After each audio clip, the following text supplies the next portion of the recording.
And one, we are live. Welcome, ladies and gentlemen. Good evening. And this is a great guy here. He's been on a previous of my videos here, so he's no stranger, here on YouTube. And I'm just so happy to actually have him back. And I'm actually back on live now. I'm out of YouTube jail, so it's a beautiful thing. It's a beautiful thing, man. I'm telling you, bro. I can go live and speak and have people talk, man. Seriously. So building up this podcast. So I want to say, man, thank you, Ferris, for coming in here, man. So is there anything on your mind you want to say, brother, before we get into the topic? Nothing much, it's good to be back on the stream again. It's been about 4 or 5 months since last time I've been on the stream, but we back. Okay. Yeah, that's good, man. So, as you can see, man, a lot. This is nothing new. A lot of stuff been going on in America, especially American history. It's been kind of crazy, man. I mean, we can talk about a variety of things, but I know recently, I know if you heard about the Columbus, Ohio shooting that happened, Ma'Khia Bryant, a 16-year-old girl that got killed, and I wonder what's your thoughts on that. We can get into the Daunte Wright, but what are your thoughts on that, man? I guess I'll give a bit background for people already know. Me and Jones are in the Air Force, and what we do is security forces, which is the Air Force police officers. Yeah. So we're trained on use of force situations. In that situation, even though she did call the police, she was in the wrong. She was in the wrong. When the police officers got there, she should have dropped the knife. And I'm not saying that her death was right. I'm not saying that it's right for a police officer to kill someone. But in that situation, he was trying to protect another life because she had a big butcher knife.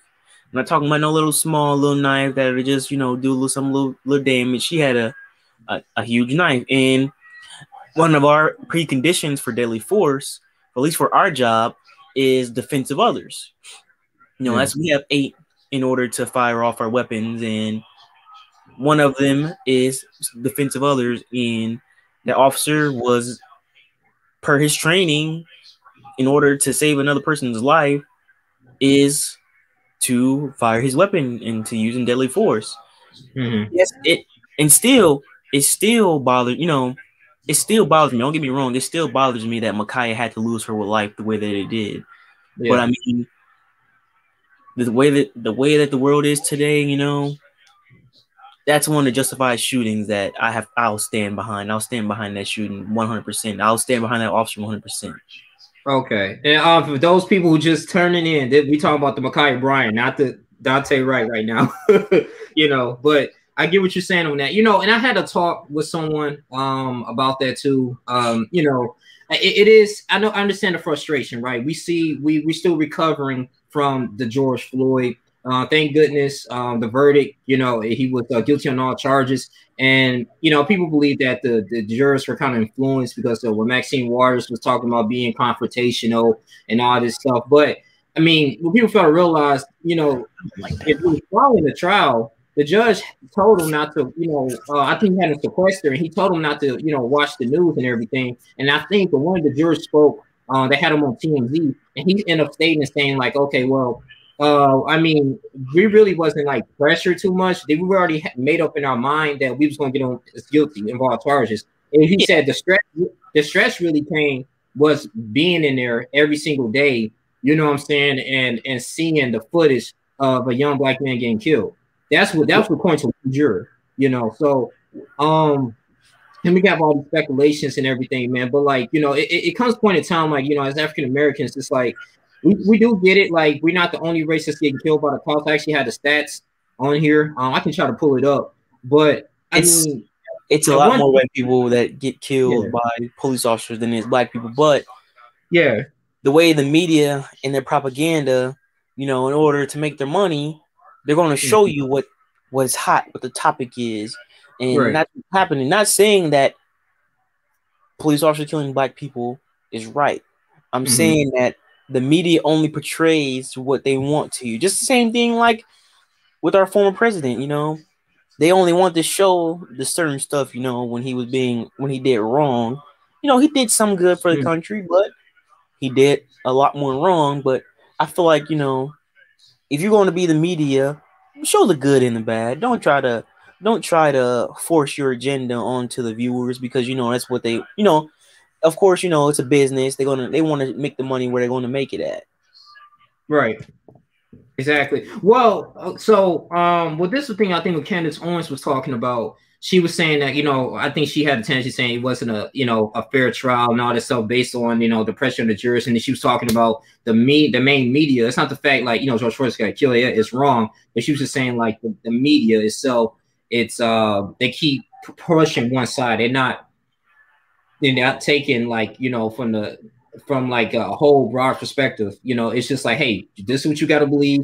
This is what happened. If you think otherwise, you're categorized this as racist. So I kind of understand where she's coming from that sense.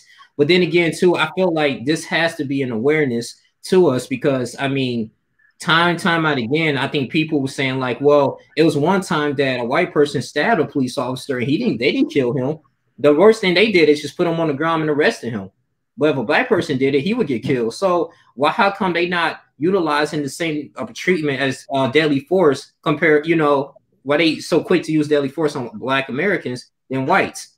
So, and that's the yeah. So, and I've seen some videos of that too. But then again, I did see some videos when it was a shootout. I don't know if you remember in New Mexico, it was this white guy. He shot and killed a police officer in a highway traffic stop, and he kept going, and they ended up capturing him, and they shot him and killed him. So it's a balance, man, on that though. But then again, too, I was going to ask you too, Ferris. As far as the media in America, right? Do you think their whole propaganda is to divide us? Divide, like, hey, let's keep having blacks against whites, because when you keep listening to this, you starting as a black person, you're gonna start like, man, like, I mean, are white people our enemy? And you don't, and I know that's not true, but I'm just saying for someone who's just around their own people as black people, they looking like, dang, man, I just keep hearing us getting killed and stuff. So do you think it's like a hidden agenda to always keep us divided as far as races? Absolutely. Okay. I do. I feel like it's whatever sells is what the media is going to portray. Mm-hmm. And they got, there's, I don't believe in Illuminati. I know you have your take on it, but at some time, I be thinking like, man, is there a higher society out there who has a hidden agenda on how America should be ran, and what should be put on the news, and how things should be portrayed, and things that should how they want things to go or whatever. Sometimes I sit back and I'm like, man, is it that? But I have no evidence on that, so I'm not going to speculate. But yeah, gotcha. Like I said, like all these news medias, they have their agendas though. They know what they want to put out onto their stations in order to make revenue. Because if nobody's watching your channel at 6 or 5 o'clock at night, you ain't making no money. And you gotta pay those anchors, you gotta pay those reporters, those investigative journalists. And they ain't cheap. It's not cheap, but I mean they make a decent living, but what they do for the work they do ain't cheap at all. Yeah. Well, and come from this too, I don't know, like in your Air Force base, but did you guys have discussions about like race and everything? How a certain African Americans are getting treated in in the Air Force or in the military in general when it comes to like promotions, opportunities. Do you think there's some type of division there? I know that's you're trying to make me so you don't have to say anything. I just Air Force 1-1. I'm just speaking in general. I'll say that. Okay. But absolutely, I feel that there's some division and there's some things people of color. The IG, the Inspector General of the Air Force, they just put something out in December, January, saying that the exact same thing that we're talking about, the topic that you just brought up, saying that and me, I'm someone who's been subject of the UCMJ. I've been punished. I've lost rank, and I know somebody who did the same thing, did something similar to what they said that I did.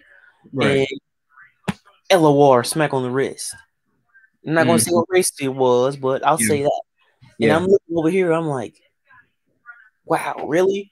Because everybody else, who went and joined the same time, they're about to put on senior airmen. I'm putting back on A1C again in June. Yeah. I won't put senior airmen on until 2023. And I'm not to cut you off, man. And I'm not, the reason why I brought this up because we're in the same realm, and this is the harsh reality we have to, speak on, because I consider you, even though we're not blood brothers, but I consider you as a brother because we're the same. First you're a human being, and we train together, and we're the same race. And I really feel like, when stuff it's not going, way that it should. I'm not saying sitting down and complain, but at the same time, we have to speak up. I always remember what Malcolm X said. If you stand for nothing, you fall for anything. And it's got to be a point that I feel like as African Americans, we really have to stand up. Like our ancestors came a long way. Especially the generation after slavery, building schools, giving us opportunities, even help immigrants. From like Jamaica, people from different countries coming in here and have access to go to HBCUs because of the hard. Because the hard meetings and the backs of our ancestors. So like we contribute so much in this country. So when we see things that is going on, like, the killings, the unjustification, us having, just not unfair treatment when it comes to the justice system, then you can't really blame when people going here and rioting. You can't go ahead and blame when people are getting angry and upset. Don't get me wrong. I mean, tearing up stuff, that is a little extreme. But at the same time, we have to dig deep into the reasoning. Why is this stuff happening? If only if America can really address this, I think then mainly we will, move in the right direction. Because naturally, I'm just going to say this. I can't speak for all African Americans, but I'm just saying from my experience, I believe African Americans, we weren't raised to hate another race. If that makes sense. We were just like, okay. I'm like, I mean, I seen a white person like, go to a black club. They're like, okay, I mean, as long as he ain't doing nothing crazy, who cares? Like, what I'm saying? I mean, we like the most down to earth, so we look at this like, why you guys, I'm not saying all, but I'm just saying some, like, why is hate us so much, but we give you guys so much love? You get what I'm saying? So I'll say this and I'll say this. Yeah. We as a race need to come together and put each other ahead like our counterparts. Mm-hmm. They are putting they're setting their generations up, getting their kids credit scores, getting their kids taught up on taxes, getting their kids trust funds, getting their kids putting them in the tools in the direction they need to go. Right. Us as a race, we're not doing that. We're not setting our kids up for the next level of life. We're not showing them where they need to be in the next stage when they've hit a certain milestone in life. Mm-hmm. We're not. So that's one of my goals. When I do have kids down the road, I want to set my kids up. I want to set my kids up to, when it's time to go to college, instead, I'll have a little money for them, but I want them to get a scholarship, get academic scholarship, go to school and, earn it, go get it. But I'm going to set my kids up.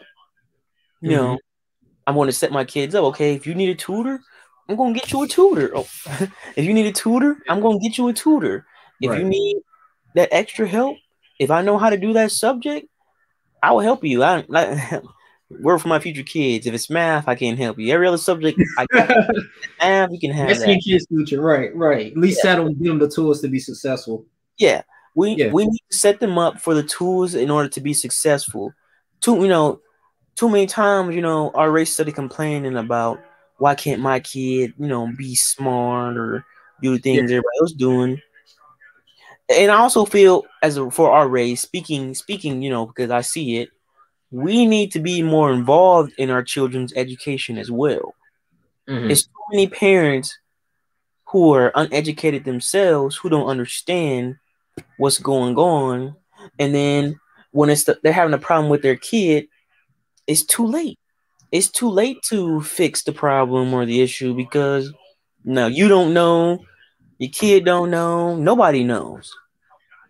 That's interesting that you brought that up. I don't know if you remember, I made a video about it was a huge thing thing going on in Baltimore, the Baltimore schools, and for the most part, it was the senior. They was like for the most part, they was like passing them along since freshman year, and they realized, you know, they was underperforming, but they keep passing them on, and then it caught up to them like, wait a minute, this individual student doesn't have enough credits to graduate, so he has to repeat to 9th grade. And you know how, you know what I'm saying, embarrassing that is. And then on top of that too, it's like, because the school is going to be like, wait a minute, you're setting these kids up for failure. They're not really able to take these tests. They can't pass the tests. We're not getting enough school funding. So therefore, if the kids are unable to succeed academically, you know, because it's like a numbers game, then you know, the school might not get any funding, and then they're gonna have to shut down. And then I have reported, it was this one kid, the mother was kind of like, she was working 2 or 3 jobs, taking care of her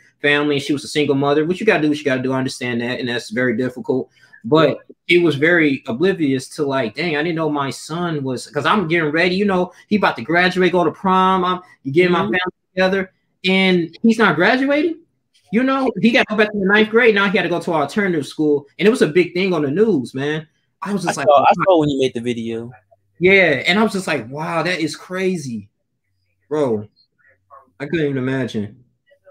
Yep, and that's where a counselor or a principal or teacher need to be reaching out to the parents and be like, you know, your kid needs help. Your kid, instead of just passing these kids along. Because I tell you, I worked to get to high school. I worked to get out of high school and graduate. I tell you that was the one thing on my mind. I got senioritis a little bit at the end. Yeah, of course. But all through freshman, sophomore, junior year, my goal was to 3.0 at least, make the honor roll. Right. And then, you know, senioritis, I kind of got graduated with 2.8. Well, you know, it wasn't bad, but yeah, you know, but give me better. Yeah, we need to make sure our kids are doing the things that they need to do in order to be successful, in order to get to the next stage. I'm a firm believer of being an involved parent, you know, because too many times I see these parents not involved. Like, get involved in what your kid's doing. You know me. You know, I live in I'm from one of the roughest cities in Illinois, and you know, a lot of shootings, you know, rapes, murders, stuff of that nature. I always ask myself, how come that life has never came to me when I've grown up on this side of town? Or how come, you know, this thing or this stuff has never, you know, why haven't I never been shot at? Why haven't I ever been around an environment where someone, you know, shooting at a party or something like that? And I say this because I don't put myself in those situations. Certain places I will not go. Oh yeah. In certain places I will not go. And you know, parents, it's time for you guys to monitor where your kids are going. If your kids are going somewhere rough, no, you can't go there. I'm sorry. Yeah. Because, you know, and it's not you being a strict parent, it's you protecting what's yours. Yeah. You being a responsible parent and showing your kid that you care. Yeah, they might think it's tough love, but in the long run, they gonna thank you. Yeah, seriously. You're right.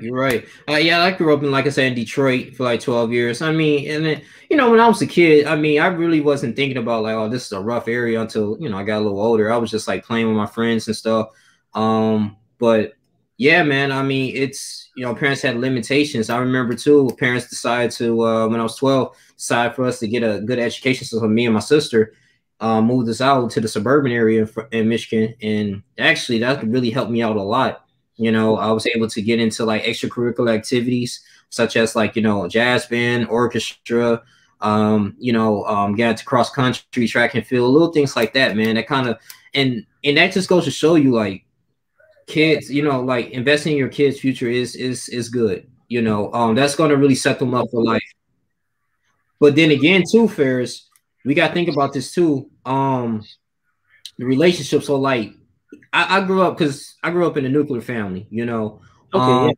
Yeah, so I can speak from that experience. So that when the parents are divorced, I don't know, you know what I'm saying, that might be a little different, you know, growing up, because that can probably affect you know, how a kid is raised as well. You know what I'm saying? Because a kid can, you know, so it's different, man. Because you got to think about, and this is why I brought that up, because when I was talking to Howard, it's just like one of the solutions. We talking about solutions as far as like, you know, as African Americans really having an economic power structure and a base. We always have to start at home first. We have to have the family structure first. You know, yeah. I agree, and I disagree with you in a sense. So I agree when you're saying you got to build that foundation in order for, you know, that family foundation, you know, but we have to stop using that as an excuse as well. Well, people always, oh, I didn't have my dad in my life. Oh, I didn't have my mom in my life. That got nothing to do with what you do as an adult. Once you get 18 and you start making your own decisions, that past, whatever happened in the past is behind you. It's time for you to be an adult, you know, be an adult and do the things that you need to be successful. It's not too late. Trust me, I'm 23 years old. I'm about to finish up my bachelor's degree. My associate's degree. I got 3 more classes. I'm hoping that by the time I'm 25, I'm finishing my bachelor's degree, and I have about another half a year left on my Air Force contract. And I don't know what I want to do yet. You know, I don't know if I want to extend or not yet. Yeah, but I know one thing, that if I do get out of active duty, I'm going to finish up my time in the Guard, do my 20 years in the Guard at least, just to get Guard. That's smart. Yeah, okay. To get retirement. Yeah. But what I'm, you know, people, you know, that's me sitting in my life, not waiting, you know, until I'm 30 or 40. Even if you are 30, my mama, she just went back. She's 40 years old. She just finished her bachelor's degree this past October. Yeah, okay. She just finished her bachelor's this past October. It's never too late to go back to school. Oh yeah, yeah. You can always self development is key. I give yeah. And I'm not pushing college either. I'm not pushing college. I'm a firm believer in vocational and trade school, because if you want to be a construction worker, go to a vocational school after you get out of high school. Yeah. Go to a trade school. If you want to be an electrician, go to an electrician's apprentice course. You know, apprenticeship. Yeah, that's what it's called, apprenticeship. Yeah. Do what you need to do, you know, so you can get into a union and go be an electrician. Because you know why? Those jobs, take 2 years to get an apprentice. 2 years till your apprenticeship is done. Yeah. And then after your apprenticeship is done, you're making almost $30, $40 an hour being an electrician, or being somebody who lays down cement. Even the guy who lays down cement. If you know, I know a guy graduated the same year as me. You know, he had aspirations of like me. He wanted to be a cop. Yeah. Okay. As he got older, you know, as we got older, graduated high school, he's like, man, I'm really into construction work. And so I told him, like, okay, you don't have to go get that criminal justice degree or that psychology degree, sociology degree. I said, go to trade school. And he's like, what? What's a trade school? And I'm like, bro, nobody's ever talked to you about going to a trade school? You're right. Oh, everybody's always pushed college, always pushed college. Well, you know what that, and that's yeah. And I'm like, nah, bro. And I sat down with him. Me and him sat down. Went to a coffee shop one day. I sat down with him, like, bro, this is how you do this. Set yourself up. Go and get that trade school. Go and get that course. He just finished. I say about a year ago. I think about a year ago, he just finished, and he working for a company now. You know, he's working for a construction company now, and he's telling me, he's like, bro, you're so right. You know, I would have hated being a cop. You know, I enjoy construction work. You know, stuff like that. Yeah. I'm like, I'm glad you went. I'm glad you went and did something, because it wouldn't. You know, I don't want people to be unhappy doing something they don't do. I love being a security forces member. Sometimes it's rough. It's rough sometimes, but I enjoy helping people. You know, I'm about to go I'm about to go across the seas overseas in a few. Yeah, I heard, man. Congrats. Yeah. In a week, I'm about to go overseas to my next base and be going for new opportunities, man. Hey, I'm happy for you though, man. When you posted it on Facebook, I was like, okay.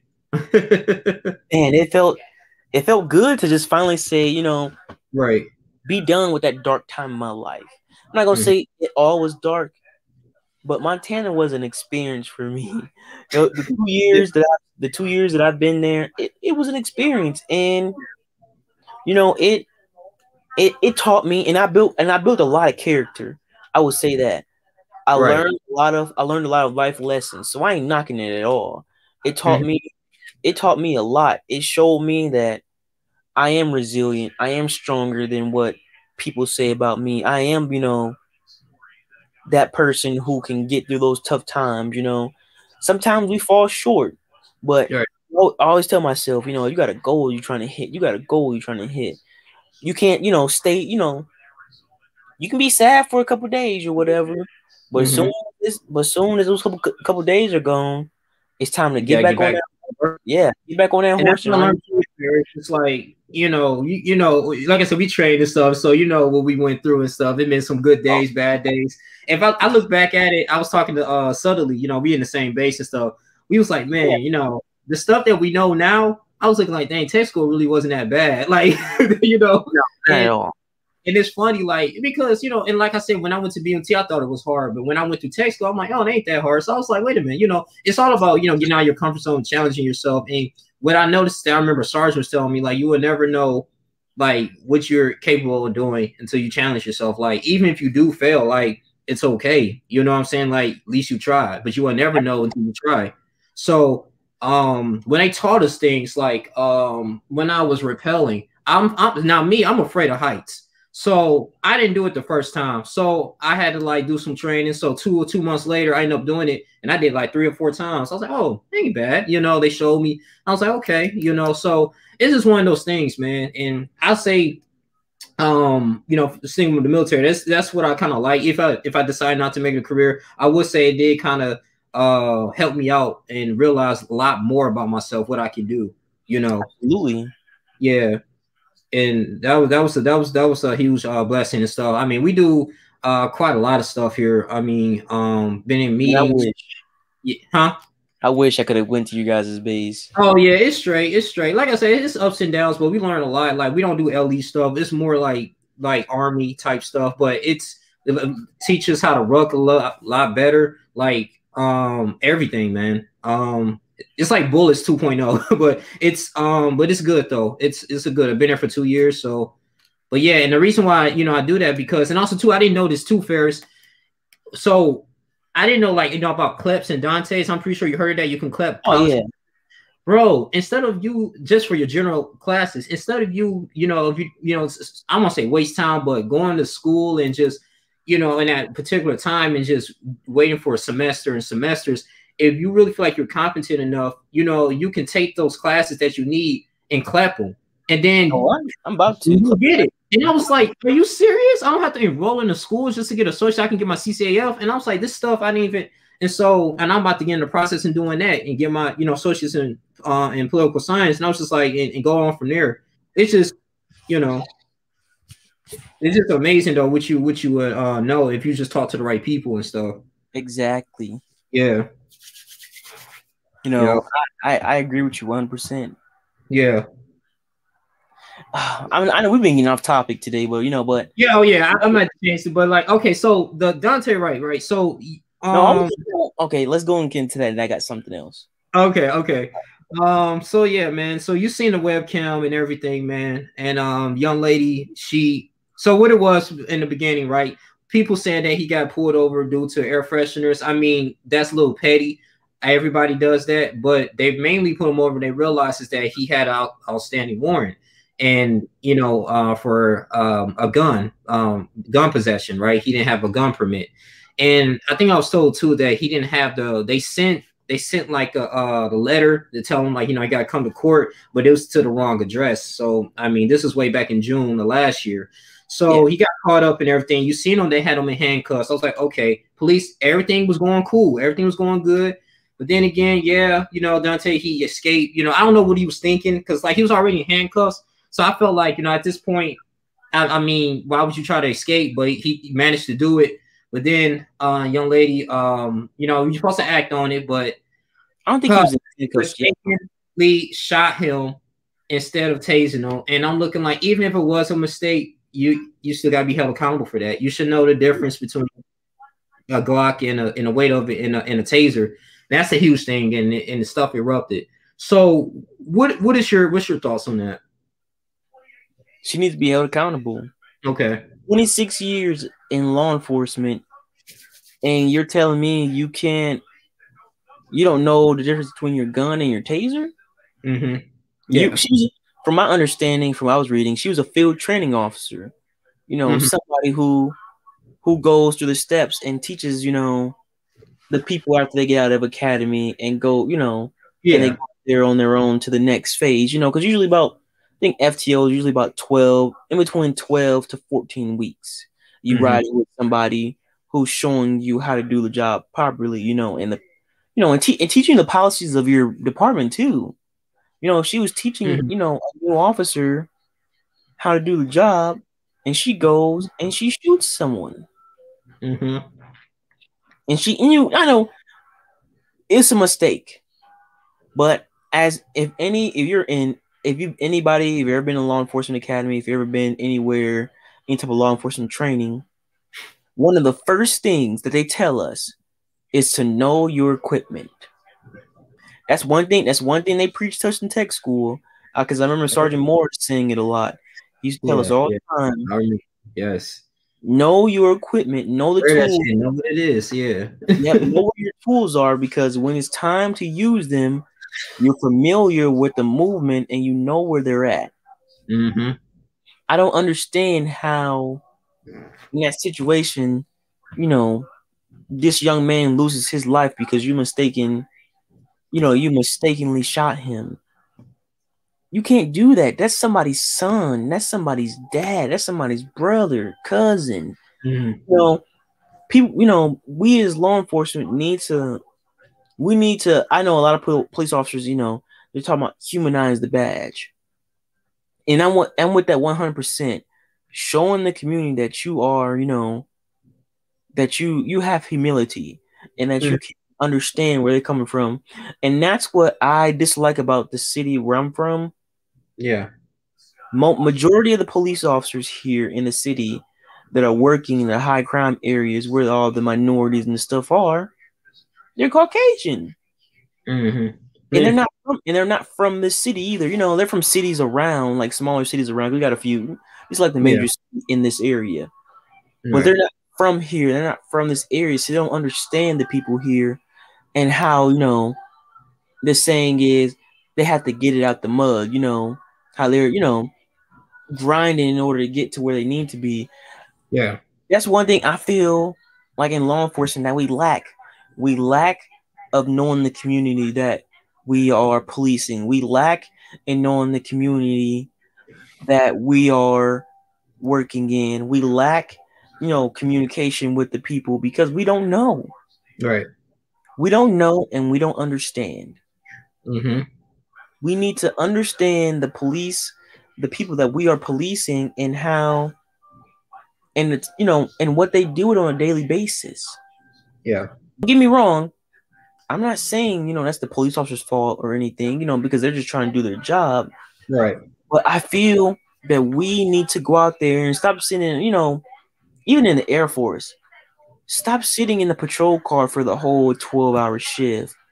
Get out there in the community and walk around, go out there and greet people. Go out there and, learn people's names, get to know your neighborhood watch. True.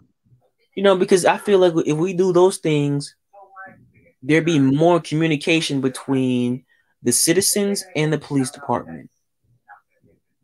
Okay, that's a good solution. I agree on that. I agree. Yeah, we definitely need some, like I said, some accountability, and like I said, some good, relation with that, man. I can specifically say, from Detroit, perspective, I don't really, from when I was living there, majority of my life, we really have like a different relationship, but we have like a decent relationship with the police. I mean, they really don't mess with us like that. You know what I'm saying? Like, unless if you're looking for crime or you're doing something horrendous, they pretty much don't mess with you like that. So I mean, that's why, you know, when the Floyd and stuff situation happened, of course you had a lot of people from different cities coming into major cities rioting, and then you had some undercover law enforcement setting bricks, and you know, it was like a huge like setup thing. And so you got people who was actually peacefully trying to protest and speak on things, but then majority of the people wasn't even from the city. And so now the media is portraying like, oh, like look at their extremist groups. So now it's just like, okay, now people are not really taking it serious. They're taking us as a hate group. And exactly. That's what I kind of look at it. Like, we had a different kind of relationship with the police, though. Like I said, in Detroit, I mean, I really don't have an issue with them. The only thing is that I would say that when stuff happens, sometimes they take a while to get there, unless the shots fired. But, you know, I mean, you know, that's any city where you have a high call rate, because even here in Rockford, if, you know, say somebody broke into your car, right, if they're not actively breaking into your car, they're not going to send the police. They're not going to send a police officer out. They're going to take a report over the phone. Yeah, exactly. Yep. Because they don't want to tie up, say if a shot's fired or a burglary is in progress. They don't want to take that officer from that. Mm-hmm. You know, and I understand that. I definitely do. I get it. Yeah. But I understand. Yeah, but you know, that's the thing though, man. But you know, because I get tired after a while though, Ferris, too, like, you know, talking about this type of stuff. I'm like, dang, man, when is it going to stop? Because I mean, it seems like every year a lot of stuff is going to happen. I mean, and I don't know. Like I said, I don't know nothing about Daunte Wright, but of course, a lot of this stuff can be avoided. You know, if you would have just, hey, you know, I'm just gonna let them arrest me, and I'm trying to figure this out in court. I just wish you would have had that mindset. You know, I didn't think. I don't know what he was trying to, you know, accomplish as far as like getting away with the cops. And I'm just going to, you know, I'm trying to figure out what was his thought process. You know, was it mental illness? I know his thought process. Yeah. He didn't want to go to jail. But he knew, yeah. Nobody. Nobody wants to go to jail. Yeah. I mean, I wish, you know, people were talking, let the court system handle it. But then again, the courts are against certain people. The criminal justice system is against certain people. Mm. But then again, I mean, if it was a little traffic, you know, I think from my understanding, it was a little warrant. It was a warrant. That's what I'm saying. They could at least went to jail, you know. He could have went to jail. Yeah. Bonded out, you know, and, you know, been on his way, you know, fighting it in court or whatever. Yeah. But nobody wants to spend the night in jail. And I understand that. Yeah. But I mean, then again, I mean, people should always, you know, teach people to every consequence. I mean, to every action, there's a reaction. Yeah. To every offense, there's going to be consequences. You know, that's going to come about. Mm-hmm. People have to understand that. But I mean, that's the thing. That's why it's so tough in the law enforcement and criminal justice world, because people are going to do what they're going to do. Yeah. Somebody want to go to jail, they're going to fight you back. You know, and that's what's going to happen. They're going to fight you, or they're going to run. But I mean, there's nothing we can do about that but either chase them down, tase them, mace them, get them to stop. You know, it's a tough situation. It's a tough subject to talk about. And, you know, something that I'm very passionate about. I'm passionate about being a police officer and being in law enforcement. But I'm also going to do the job the way that it's supposed to be done. You know, I'm going to be compassionate to people's situations. I'm going to be conscientious to what's going on and all that. But then again, people understand we have a job to do. We can't just, you know, show up to your house, domestic violence, you've been beating up on your wife, and just go away. We can't. We have to take some action. Mm-hmm. So let me ask you this, Ferris, because, you know, it's your interview. Do you think, do you agree with defunding the police? In certain aspects, yes, I do. Okay. I feel that police departments spend a lot of money trying to have the newest in technology and all that. You know, I'll say this: every 4 years, our police department buys cars from the city that I'm from. You know, they buy new vehicles every 4 years. You know, whatever, you know, it's whatever city tax fund or whatever. But 4 years, that's kind of long. You know, that's kind of short to buy cars every year. You know, I get it. They're constantly being driven. You know, wear and tear, especially here in the winter time. You know, winter it can be rough on cars. I would say at least 6 because I feel like, you know, we could do more with that money. Like I'll say this: 2019, our sheriff department, they went and spent 3.4 million on getting the police cars repainted, getting the patrol cars repainted. And then a few months after that, the sheriff comes and says, "I don't have any money to pay my guys. I'm 4 million in the hole." But sheriff, you just spent 3.4 million on getting the cars repainted when the color scheme was perfectly fine. You know what was the problem? You know, now you're asking for more money. We're not appropriating the funds correctly. When you're supposed to be the manager of the account, the one who swipes the card, you have to be financially responsible with that. If you knew the budget before you spent that money on getting the cars repainted, was that really a priority of getting the cars repainted, or was that just something you wanted to do? Did the cars really need to be repainted? Did there really need to be a new color scheme? In my opinion, no, because I didn't see the paint wasn't peeling off on any of the vehicles. Yeah, especially something wrong with it. Yeah, I mean, that's just something. Fix it. Well, I was gonna pull something up, some statistics real quick. Okay. I feel like this is something important. All right. Let me see. All right. Can you see it? Can you see it? Yep, I can see it. You're sharing. All right. Now this is from PNAS.org. It said risk of being killed by police use of force in the United States by age, race, ethnicity, and sex.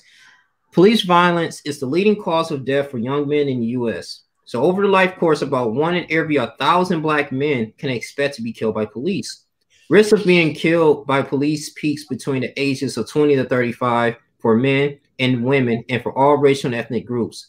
Black women and men and American Indian and Alaska Native women and men are significantly more likely than white women and men to be killed by police.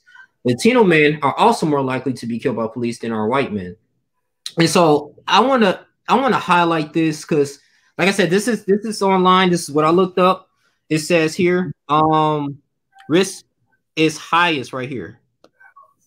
Risk is higher for Black men who at current levels of risk face about 1 in 1,000 chance of being killed by the police over their life course. The average lifetime odds of being killed by police are about 1 in 2,000 for men and about 1 in 33,000 for women. I can see that. I agree with that as well. Yeah, I don't see too many women getting killed by the police like that. Risk peaks between the ages of 20 years and 35 years for all groups. For young men of color, police use of force is among the leading cause of death. Wow. Yeah. And that's a problem. Yeah, man. Yeah. And that's what I'm saying. And so like, and the reason why I bring this up because like I said, I hate when people say, well, you know, white people get killed more, you know, no. And the things, it's 192 million white Americans, and it's 42 million Black Americans, and it's about 39 million Hispanics. And I think the other is like 10, 15 million of, you know, Asian and Indian descent. And so you look at this though, like even though the whites are the majority, we still are more prone to get killed more, you know what I'm saying, than them when it comes to, you know, police violence. So that is a huge, and that is a huge thing. I feel like, you know, that's those staggering numbers there. Yeah, that's just a big issue there. Let me see. I think yeah, go ahead, Ferris. You got something? Yeah, and with that, you know, I feel, you know, I don't know. I'm trying to be sensitive to the subject and not trying to Yeah. offend anybody, but I'll say this: who are the ones are committing mostly violent crimes like shootings and drug dealings and stuff like that? Let's bring up those numbers. It's mainly minorities. And Mm-hmm. one thing I've never understood, being, you seen people in high school say they were a sports star, and then after high school they go to turn to selling drugs. Mm-hmm. My guy, why are you living in that lifestyle? Why are you trying to, live a life that you weren't raised up on? Yeah. But I agree with you. I agree with you on that. I mean, yeah, I mean, that's anything like, in the hood and stuff like that. I mean, you see that a lot. And that's the systematic, racism that goes on too. I mean, Absolutely. I can't really say like, yeah, I mean, yeah, we can have the argument in the 80s, yeah, they brought drugs into the communities, but at the same time too, your parents and stuff, everything starts at home. They say like, hey, you should know right from wrong. Hey, don't use this. Yeah, that's in our communities, but let's not use this because this is a bait trap to get us all locked up, killed. And Yeah. about the 90s with the whole what is that? No strikes, the 3 strikes rule, you're out. So yeah, so I mean that kind of locked up a lot of black men on fallacious charges and still locked up, and so that took men out of the homes. So therefore, a lot of young men, women weren't guided, because they noticed that if you take the man out of the household, then there goes, what I'm saying, there goes the community. And so then you got the women making all the decisions. And so see, and this is why I have a heart to heart with this. Like when I walk in, when I see it in the black community, like I want to do so much for them. That's why I want to get educated. I want to do like, this is what I'm saying. Like, should we have more black policemen? Should we have more black people as mayors? More black people in the justice systems to change things around? But then again, too, we got to think about it. People that look like us are not for us too. That's in power. Absolutely. So it's a crazy thing, man. And I'll be thinking with Martin Luther King, we was reading about that. Martin Luther King, Malcolm X, what they've been doing, what I'm saying, especially in the civil rights movement. It's a critical thing, man. But I really feel like it's just like it's like a war between the lower class and of course the upper class. Because I feel like if you rich, right, you can pay somebody in the back end to get you out of things compared to someone who's not. Like if you think about this too, the Central Park 5 situation, right? With those kids, yeah, they were accused of beating this white woman and raping her, and they had to get someone. They couldn't find the perpetrator, so they had to like, hey, let's just get these black kids, and it's just so the community can think they were doing our job correctly and all this stuff. And they was in prison for something they never done. They took away their high school years. They took away their potential college years, them getting having a family, successful. Like, you know what I'm saying? Like, and see, when you bring up these type of things, even with the Emmett Till situation that happened in the 50s, bro, like you be like, damn, like when is it going to stop? And I'm thinking this is the core of like African Americans looking like, damn, I'm sick of this law enforcement. This is why we rebellious. And I get it. Like, it's many things that we can do for our communities. It's some things that we can do, take responsibly, but at the same time, though, we have to be aware what's going on in this country, though, like to turn things around. But that's just kind of how I feel on this, though, man.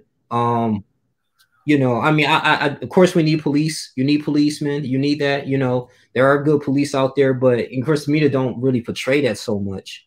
So it's a lot, Ferris, though, man. I'm all about solutions, though, but it's like a generational thing, of work, because we're only gonna be on this earth for so long. Exactly. Yeah. I was gonna ask you too. I guess wrap things up. So, like, do you believe like athletes and stuff should like be speaking on things that's going on in the community? Like, of course, LeBron James and just athletes in general, man. Should they be speaking on certain situations that's going on, or you think that's kind of like infusing with politics and sports? I will say this: if you have influence, use it. Mm-hmm.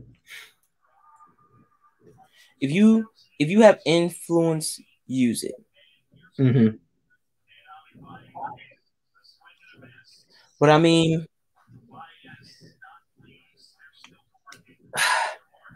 That's a tough subject for me. Okay.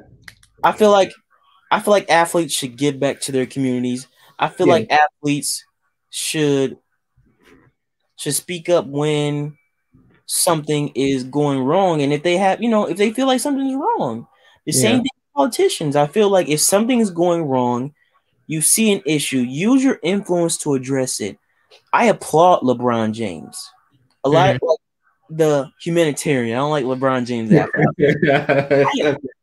I applaud LeBron James, the humanitarian. Why? He's giving back to his community. He's giving kids free education. He's giving them a chance to do something better with their lives. He's giving them a shot not to go out and be a statistic. That's good. Yeah. I applaud him. When he made that school, I donated. I think I donated $300 when it first got. You donated? That's good. When it first got started, because that's one thing about me. I would invest in something if it's to further somebody to get to that next stage in life. Mm-hmm. You know, one of my mottos is, your life is your message to the world. Make sure it's inspiring. You know, I always say that. It's tattooed right here. It's a reminder. It's a reminder to me. That's the reason it's tattooed on my body. And you know, then I got ambition on this side. Those are reminders for me when, you know, of what I want in my life, of what I where I want to go, where I need to excel at, you know. Those are the reasons I have those tattoos, because they're a reminder to me every day. You know, go out there and be that, and go out there and inspire somebody. Go out there and write that next chapter in somebody else's life, or help them write that next chapter in their life, because you never know. All it takes is a little push. You never know where someone could get going. You're right about that. Yeah. And that's what I'm saying. Like, I was O'Shea, he's a YouTuber on here, and he was just saying, like, you know, as black brothers, man, we can start small. Hey, if you see a person, you know what I'm saying, it's like someone in your community that you don't even know, like, just say, hey, how you doing, man, and keep it moving.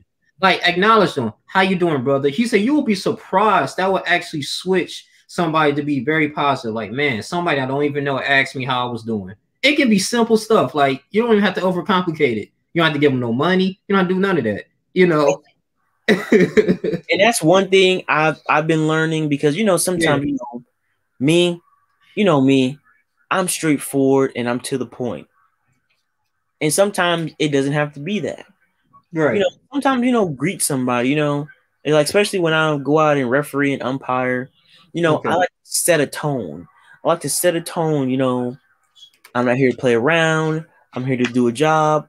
And then sometimes I just be like, man, you're here to have fun. Have fun, man. You know, do what you need to do, but have fun. Stop taking stuff so seriously. Yeah, exactly. Like, I have to remind myself that sometimes, because I be looking, I'm like, man, calm down, bro. What are you upset about? Like, I talk to myself like, you know, enjoy the moment, man. Like, you know, I was me and my wife, before we went on here, we went to this Mediterranean restaurant downtown, and it was nice, man. No phones. I made sure my phone was off. I just want to enjoy the moment, you know. I mean, it's like, you know, why be on my phone where I'm with you? Like, you know what I'm saying? Because I feel like, first, that's rude, and on top of that, it's just like, well, what are you on your phone for? What are you checking? Like, people that you know what I'm saying, virtual people, like, just kind of enjoy, you know, what you have, you know, and I'm getting better at that and stuff like that, because if we just take a time, just think and just look up, go outside and just, you know, chill out, like, it would be a lot better, man, you know. And I know it's hard because of COVID, but it's just little simple things, and having conversations with people, man, like this, and having open discussions. This is what I'm trying to do. And like I said, I appreciate you coming on here, because we're gonna have like more talks and more, you know, things to discuss. I know you've been a long subscriber of me, so and I was telling like a commenter, man, people that comment on my videos. He was actually arguing. It was one commenter, I had to block him because it was getting ridiculous, but he was arguing me about the Holiday Inn employee. I don't know if you heard about that, but yeah, I saw that. Yeah. So and I made it, and I had over 1,100 views. I mean, and I talked about it. And he was like, "Oh, you don't have no right to talk about. He had mental illness and all this stuff." You know, I'm looking like, bro, like we don't have to attack each other. Let's just, you know, if you disagree with what I have to say, you know, let's do it in a more polite way, you know. And like I said, and I told him I've been in his shoes before. I know how it feels, you know, but it's still at a certain time when you're in a professional area, you still got to remain professional. You know, you still got to find a way to resolve issues. And you know, it's a little crazy thing, man. You know, just having conversations with people. That's all that is, bro. It's just working through things, you know. Exactly. I feel as a country and as people, we lack that. We lack that communication. We lack talking with one another. Because of this. Yeah. This is getting into the way so many times of, you know, in relationships, in partnerships, in working. We're so busy trying to, you know, keep with the next person's life that we missing the signs in front of our own. What's going on with our own life? Yeah, exactly. And I'll say this one thing, and then I'll, you know, we're gonna go because I know we're almost to our hour. But no, you can, yeah. I'll say this. Another thing is, one thing I'm also saying, we as Black men need to take care of our mental health. I agree. Too many times, you know, my first like month at my base, at my last base, because, you know, I'm gonna say it's my last base because I ain't going back there. My first month at my last base, there was an African American brother. He committed suicide.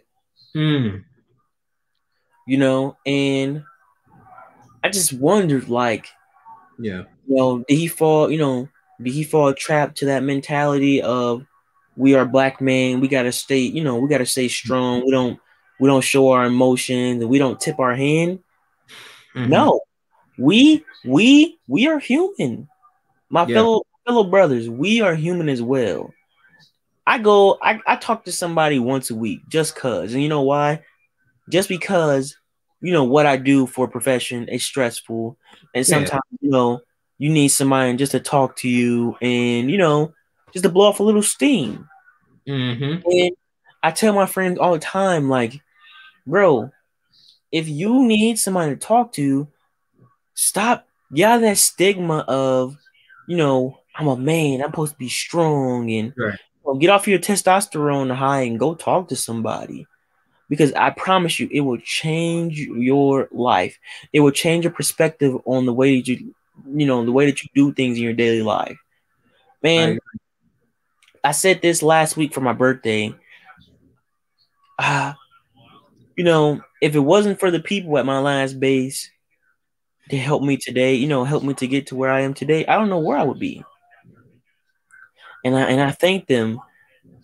Master Sergeant Brown, shout out to him, big supporter, Captain Hers, Captain Smith, you know, people who sat down and took time to pour into me, you know, mentor me, show me the way how to navigate this Air Force life, show me the way of how to navigate this security forces life, you know, because it ain't easy by far. No, it's not. You know, they ask so much from us. Yeah. You know, they want us to stay healthy. They want us to agree and work 14 hours. They want us to be on top of our education, our college, you know. Yes. Be, you know, stay on track on top of bills. And you're just looking like, those are easy tasks. But once you start going and getting in the motion, you're like, man, I fell behind a little bit. It's nothing wrong. Don't get me wrong. It's nothing wrong with falling behind, falling short. But it's how you plan to get back up and move forward with your plan. Exactly. I totally agree on that. This Limit KC said, "What the F is? I'm 14, so I don't know." Okay. If you're serious, so as you can see, KC, the title, we're talking about law enforcement accountability. Yeah, we talking about that, and then we just talking about police accountability, basically, man. And yeah, so if you're just tuning in, it's self-development, man. It's actually it's a good one. Well, I appreciate you guys coming in. But yeah, Ferris, I really agree with you on that, man. This is really key, man. You know, and that's why I'm gonna look forward to doing more as well. You know what I'm saying? It's just being my brother's keeper, little things like that, man. And it's nothing wrong, like I said, seeing the chaplain. I mean, I think they taught us this in BMT. Like, you have the ability to have your stuff restricted or unrestricted. You know what I'm saying? So, because I think what it comes to is pride and people being embarrassed. Like, dang, like Exactly. people thinking I'm going through this stuff. I don't want people to know I'm going through stuff. Now they gonna, it's gonna mess up with my promotion. It's gonna mess up with my, and you gotta kind of forget about that, because at the end of the day, you don't always get another job. You're gonna have is you. You know what I'm saying? If you can't perform it, you know what I'm saying? Like, if you're not together, then you can't really do too much of anything, you know.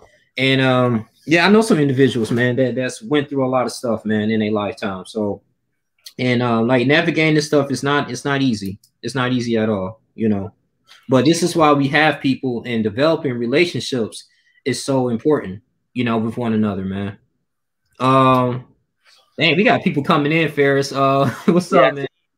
What's the yo twin? I'm like, it's getting good. It's getting kind of good. Yeah, man. Man, that's what I was want to tell you guys, man. Like, I just want to just love, you know what I'm saying? Just create relationships, man, with one another, man. Absolutely. That's all you're gonna have, man. Like, even when you don't, that's not even in the Air Force, just in life in general, man. Because you just never know when you might need each other. You know. So that's why I kind of look at it in that sense.